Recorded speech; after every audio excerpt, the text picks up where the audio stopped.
Sir ఇప్పుడు ఇక్కడ ప్రధానంగా పైన మీకు అపోజిషన్ పార్టీ ఏదైనా ఉందంటే అది కాంగ్రెస్ పార్టీ. ఇక్కడ తెలంగాణలో ఇప్పుడు కాంగ్రెస్ అసెంబ్లీ ఎన్నికల్లో కాంగ్రెస్ పార్టీ గెలిచింది. సో మరి రేవంత్ రెడ్డి గారి స్ట్రాటజీస్ ని ఎలా ఎదుర్కోబోతున్నారు ఇక్కడ? ఒకటేంటి, నిజంగా కూడా కాంగ్రెస్ పార్టీ రేవంత్ రెడ్డి గారి యొక్క నాయకత్వం వల్లనే వాళ్ళు అంటే పార్టీ ఇక్కడ చచ్చిపోయింది అనుకునే సందర్భంలో నిజంగా ఆయన ఒక ఫైటర్గా పార్టీని ఈరోజు అధికారంలోకి తీసుకొచ్చారు. దీంట్లో మనందరం కూడా శశభిషలు అయితే ఏం లేవు. సో ఆ క్రెడిట్ కాంగ్రెస్ పార్టీలో రేవంత్ రెడ్డి గారికి ఇవ్వచ్చు. సో ఇవాళ రేవంత్ రెడ్డి గారు యంగ్గా సీఎం అయినా సో భారతీయ జనతా పార్టీ కూడా ఈరోజు యంగ్ లీడర్షిప్ను ఎంకరేజ్ చేస్తూ ఉంది. మీరు కూడా చూసారు, దేశంలో మొన్న కూడా 3 సీఎంలు, మేము 4 రాష్ట్రాల ఎన్నికలు జరిగితే 3 రాష్ట్రాల్లో మేము గెలిచాం. సో అక్కడ కూడా యంగ్స్టర్స్కి ఒక అవకాశం ఇచ్చింది. సో తెలంగాణలో కూడా రేవంత్ రెడ్డి గారు ఈరోజు ఎదుర్కోవాలంటే కూడా ఇక్కడ యంగ్ లీడర్షిప్ను ప్రమోట్ చేయాలనేది అలా జాతీయ పార్టీ యొక్క ఆలోచన. సో యంగ్ లీడర్షిప్ అండ్ ఒక ఐడియాలజికల్ లీడర్షిప్ను కూడా చేయాలని. సో లాంగ్ విజన్లో ఇక్కడ తెలంగాణలో అంతిమంగా ఐడియాలజికల్ బ్యాటిల్ తోటే ఇక్కడ మేము అధికారంలోకి వస్తాం.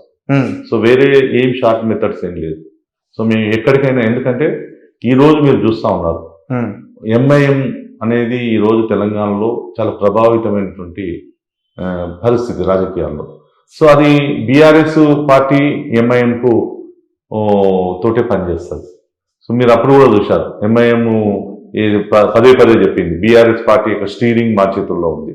సో రేపు కాంగ్రెస్ పార్టీ కూడా మీరు చూశారు, రేవంత్ రెడ్డి గారు వచ్చిన తర్వాత వారు ఆల్రెడీ ఎంఐఎం దగ్గర కావడం కోసం ఏం చేశారో మీరు అసెంబ్లీలో కూడా చూసిన పరిస్థితి ఉంది. సో వీళ్ళ యొక్క మత రాజకీయాలు కావచ్చు, బీజేపీ నిలువరించాలనేటువంటి వ్యూహాలు ఎత్తుగడలు ఏదైతుందో వాటన్నిటిని కూడా చెక్ పెట్టేది మా యొక్క ఐడియాలజికల్ ఏదైతే కమిట్మెంట్ ఉందో, ఐడియాలజికల్ సిస్టమ్ ఏదైతే ఉందో, బీజేపీ యొక్క వర్కింగ్ స్టైల్ ఏది ఉందో దాంతో మేము ఎదుర్కొంటాం. సో రేపు లోక్సభ ఎన్నికల్లో కూడా బీజేపీ ఇక్కడ కాంగ్రెస్ వర్సెస్ బీజేపీ జరుగుతుంది. ఎందుకంటే బీఆర్ఎస్ పార్టీ యొక్క అవసరం లేదు. ఇలా బీఆర్ఎస్ పార్టీ 10 ఏళ్ళ అవకాశం ఇచ్చింది, తెలంగాణ వాదం అని చెప్పి ఇచ్చారు. సో అదే తన తెలంగాణ వాదాన్ని వదులుకున్నది. ఎందుకు తెలంగాణ టీఆర్ఎస్ గా నుంచి బీఆర్ఎస్ గా రూపాంతరం చెందింది. సో దేశంలో ఇవాళ బీఆర్ఎస్ ప్రభావశీలంగా పనిచేస్తుంది. దేశం అంతా కూడా ఆయన చెప్పినటువంటి ఒక గుణాత్మకమైనటువంటి మార్పు, ఇవాళ అగలే బార్ రైతు సర్కార్, కిసాన్ సర్కార్ అనే నినాదాలు ఇవన్నీ ఎవడు ఇండియన్ దాంట్లో లేదు. ఎందుకంటే ఆయన ఫెయిల్ అయ్యారు ఇక్కడ. అందుకోసం ఇక్కడ face to face BJP versus Congress జరుగుతుంది. కాబట్టి ఈ బీజేపీ వర్సెస్ కాంగ్రెస్ లో మోడీ వర్సెస్ రాహుల్ గాంధీని చూస్తారు. సో మోడీ వర్సెస్ రాహుల్ గాంధీని చూసినప్పుడు మరి నరేంద్ర మోడీ గారి యొక్క గ్రాఫ్ మనం చూస్తా ఉన్నాం. ఇవాళ ప్రపంచమే నరేంద్ర మోడీ యొక్క నాయకత్వాన్ని అప్రిషియేషన్ చేస్తుంది. ప్రపంచం అంతా కూడా భారతదేశంలో మోకరిల్లుతున్నట్టు పరిస్థితి. సో ఆ కంపారిజన్ ఇక్కడ కూడా కనిపిస్తుంది. అందుకోసం మీరు చూశారు 2018 ఎన్నికల్లో కూడా మేము 1 సీటు ఎమ్మెల్యే, వాళ్ళు టీఆర్ఎస్ వాళ్ళకు కాంగ్రెస్ కు 18 సీట్లు ఇచ్చారు. సో వాళ్ళు 3 ఎంపీలు గెలిచారు, మేము 4 ఎంపీలు గెలిచాం. సో ఇప్పుడు వాళ్ళు అధికారంలో ఉన్నా కూడా ఇక్కడ భారతీయ జనతా పార్టీ 10+ అనేటటువంటి దాంట్లోనే ఇక్కడ మేము వస్తాం. ఆ వ్యూహాలతోటే తెలంగాణలో కూడా మేము వెళ్తాం. ఓకే సార్, అలాగే మన భారతదేశంలో ఇప్పటివరకు కూడా నెహ్రూ గారు 3 సార్లు గెలిచారు. ఆయన తర్వాత ఎవరు కూడా గెలవలేదు. మరి ఈసారి మోదీ గారు గెలుస్తారంటారా? తప్పకుండా అండి. ఇలా అండ్ ఇంకొక విషయం, మీ పార్టీ కట్టుబాట్ల ప్రకారం 2 సార్లే ఉంటారంట ప్రధానమంత్రి అభ్యర్థి. మరి ఈసారి యోగి ఆదిత్యనాథ్ గారు కూడా వచ్చే అవకాశం ఉందా? అంటే బీజేపీ ఒకటి ఏంటంటే 75 సంవత్సరాలు ఏజ్ అనేది ఒక సీలింగ్ ఉంది. సో మోడీ గారు 75 సంవత్సరాలు లేదు. సో అందుకోసం మూడోసారి ప్రధానమంత్రి కావడానికి ఈ యొక్క భారతీయ జనతా పార్టీ రూల్స్ ఎక్కడ కూడా అడ్డంకి అయితే లేదు. సో 100% నరేంద్ర మోడీ గారు 3వ సారి ప్రధానమంత్రి అవుతా ఉన్నారు. మరోసారి దేశంలో ఇలా రామరాజ్యం స్థాపన జరగబోతా ఉంది. ఎందుకంటే మీరు చూశారు 500 సంవత్సరాల యొక్క హిందువులు, కోట్లాది మంది హిందువుల యొక్క కళ రామ మందిర నిర్మాణం. సో ఇవాళ రామ మందిర నిర్మాణం రేపు జనవరి 22వ తారీఖు ఒక భవ్యమైనటువంటి మందిరం నిర్మాణం పూర్తయింది. 22వ తారీఖు రోజు ఇలా ప్రారంభోత్సవం చేసుకోబోతారు. సో ఇది కళ 500 సంవత్సరాలు, ఎన్నో పోరాటాలు చేశారు. సో ఇది జరిగింది ఒక సమర్థమైనటువంటి నాయకత్వం నరేంద్ర మోడీ గారి యొక్క నాయకత్వం ఉంది కాబట్టి ఈరోజు ఈ యొక్క కళ సాకారం జరిగింది. సో మోడీ గ్యారంటీస్ ఏవైతే ఉన్నావో అంటే 370 ఆర్టికల్ రద్దు చేస్తామని చెప్పాం. భారతీయ జనతా పార్టీ యొక్క స్ట్రెంత్ అదే. అంటే మేము అదే చెప్పాం. ఇవాళ విపక్షాలు మమ్మల్ని పదే పదే మమ్మల్ని వ్యతిరేకిస్తూ ఉన్నాయి. బీజేపీ అంటే మొత్తం ఐడియాలజీని తప్పిపోయింది అని చెప్పేసి మాట్లాడుతున్నాం. మేము ఎక్కడ ఐడియాలజీ తప్పలేదు. బీజేపీ ఈ రోజు కూడా ఐడియాలజీ తోటే పోతుంది. సో మోడీ గారి యొక్క నేతృత్వంలో ఐడియాలజికల్ అన్ని నిర్ణయాలు తీసుకున్నారు. మా పార్టీ 370 ఆర్టికల్ రద్దు చేయాలనుకున్నాం. సో మొన్న అవకాశం వచ్చింది, రద్దు చేశారు. దేశ ప్రజలకు ఇలా కాశ్మీర్ను సంపూర్ణమైనటువంటి భారతదేశంలో విలీనం చేశారు. సో ఒక అభివృద్ధిని తీసుకొని పోతా ఉన్నారు. అదేవిధంగా మోడీ గారు ఇలా ముస్లిం మహిళలు ఒక ఆధునిక ప్రపంచంలో ముస్లిం మహిళలు ట్రిపుల్ తలాక్తో ఏదైతే జీవితాలను వాళ్ళందరూ కూడా ఇబ్బంది పడుతున్నట్టు వాళ్ళందరికీ అండగా నిలబడి ఆ యొక్క ఆటవికమైన చట్టాన్ని తొలగించారు. ఈరోజు రామ మందిరం గురించి ఏదో ఒక ఇష్యూ సమస్య ఉన్నటువంటి దాన్ని కూడా కోర్టుతో పరిష్కారం చేసి ఇలా అన్ని వర్గాలను మనం చూసాం. బీజేపీ అంటే మతతత్వం అని చెప్పేసి వీళ్ళందరూ విమర్శిస్తారు. బీజేపీ అనేది మతతత్వం కాదు, భారతీయత ఏదైతే ఆలోచన ఉందో అదే బీజేపీ. ఇలా బీజేపీ మనందరం కూడా భారతీయత ఏముంది, సమస్త లోకం అంతా కూడా సుఖినోభవంతు అని చెప్పి మన లోక కళ్యాణాన్ని మొత్తం కోరుకునేటువంటి ఒక సిస్టమ్ ఉన్నటువంటి సంస్కృతి మన యొక్క భారతదేశం యొక్క సంస్కృతి. సో ఆ సంస్కృతి ఆధారంగా పోయేటువంటి పార్టీ భారతీయ జనతా పార్టీ. దీంట్లో హిందువులు, ముస్లింలు, క్రైస్తవులు అని వేరుగా చూసేటువంటి పార్టీ కాదు.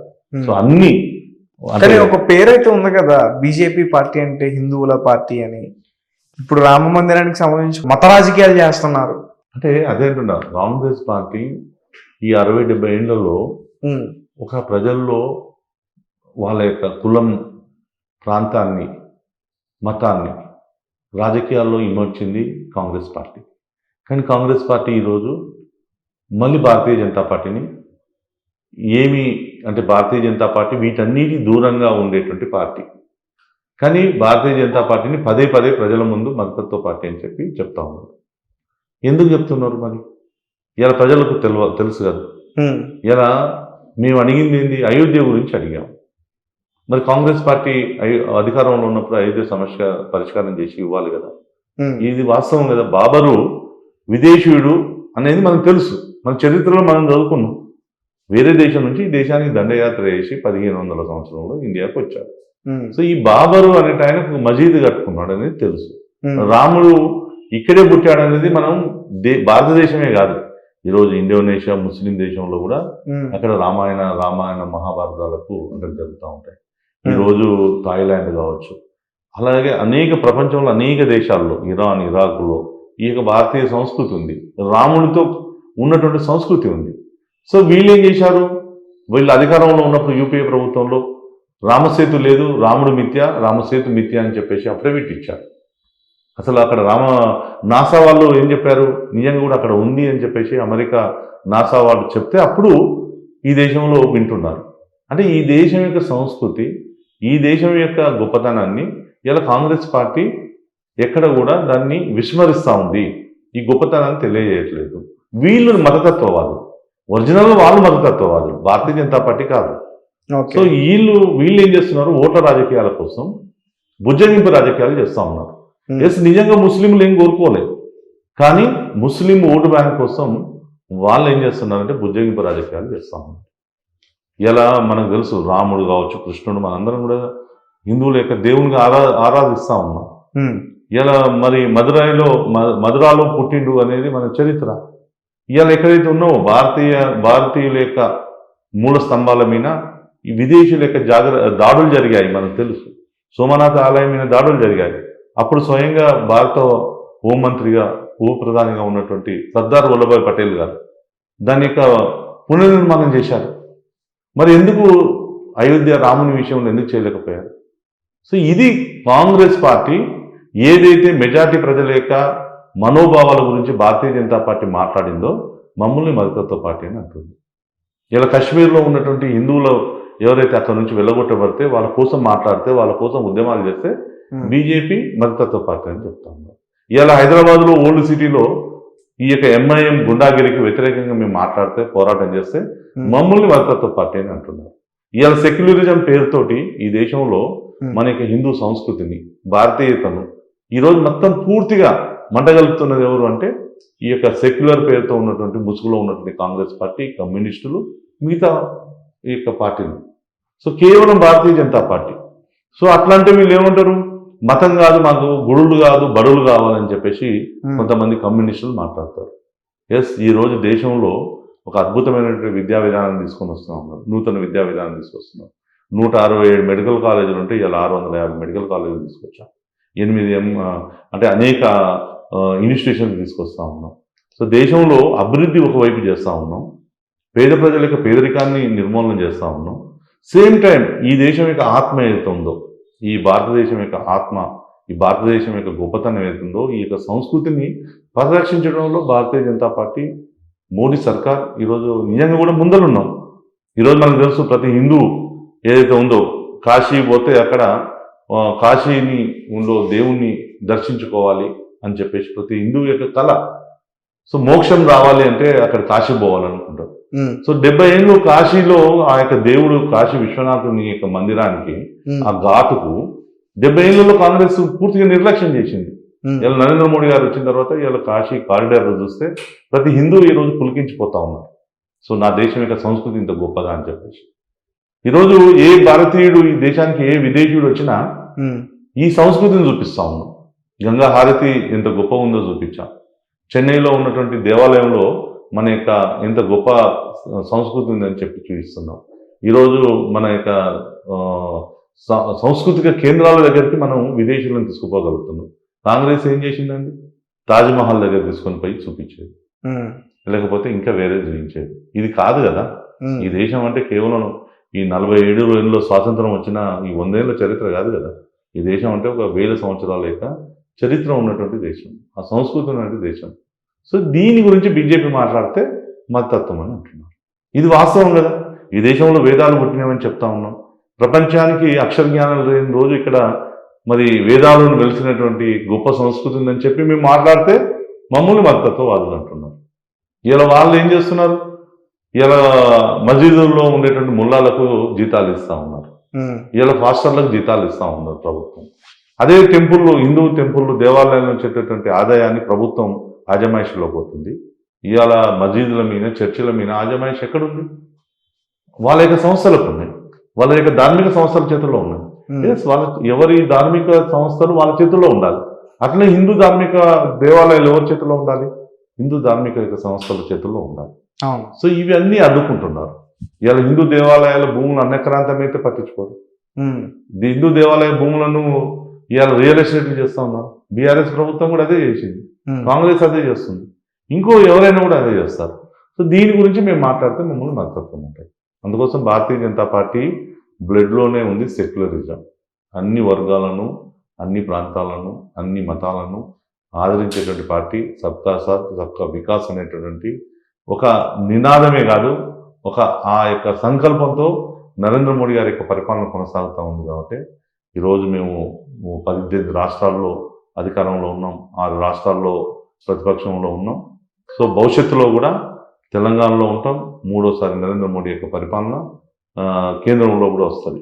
ఎందుకంటే నెహ్రూ తర్వాత అని ఏదైతే ఉందో, అప్పుడు ఆ రోజుల్లో స్వాతంత్ర పోరాటం తర్వాత ప్రజల్లో ప్రత్యామ్నాయం లేదు కాబట్టి నెహ్రూను కంటిన్యూ చేశారు. ఇవాళ ఇన్ని రకాలైనటువంటి శక్తులు మోడీ గారిని రానియొద్దని చెప్పేసి ఒక విపక్షాల యొక్క కుట్రలు చూస్తూ ఉన్నారు. టూల్ కిట్లతో రకరకాల వాదాన్ని, ప్రాంతీయ వాదాన్ని, మరి ఒకవైపు మళ్ళీ రీబిల్ట్ బాబ్రీ అనేటటువంటి ఒక నినాదాన్ని మళ్ళీ ప్రజల్లోకి తీసుకుపోతున్నటువంటి వ్యతిరేక శక్తులు. సో వీటన్నిటిని కూడా అధిగమించి ఇలా ప్రజలందరూ కూడా మళ్ళీ మోడీ గారికి మద్దతు నిలుస్తారు, నరేంద్ర మోడీ గారి యొక్క నాయకత్వాన్ని బలపరుస్తారు. సో కేంద్రంలో ఈరోజు మేము 350 సీట్లు ప్లస్ అనే ఒక నిదానంతో పనిచేస్తున్నాము. 350 సీట్ల పైన మేము కేంద్రంలో అధికారంలోకి రాబోతాం, 350 సీట్లు తెచ్చుకోగలుగుతాం. అదేవిధంగా తెలంగాణలో కూడా మేము 10 సీట్లు మా యొక్క అమిత్ షా గారు ఏదైతే 10+ ఏదైతే ఇచ్చారో 35% ఓటు అండ్ 10+ అనే మిషన్లో ఇక్కడ కూడా తెలంగాణ ప్రజలు ఈసారి బీజేపీకి ఆదరిస్తారనేది మాకు విశ్వాసం ఉంది.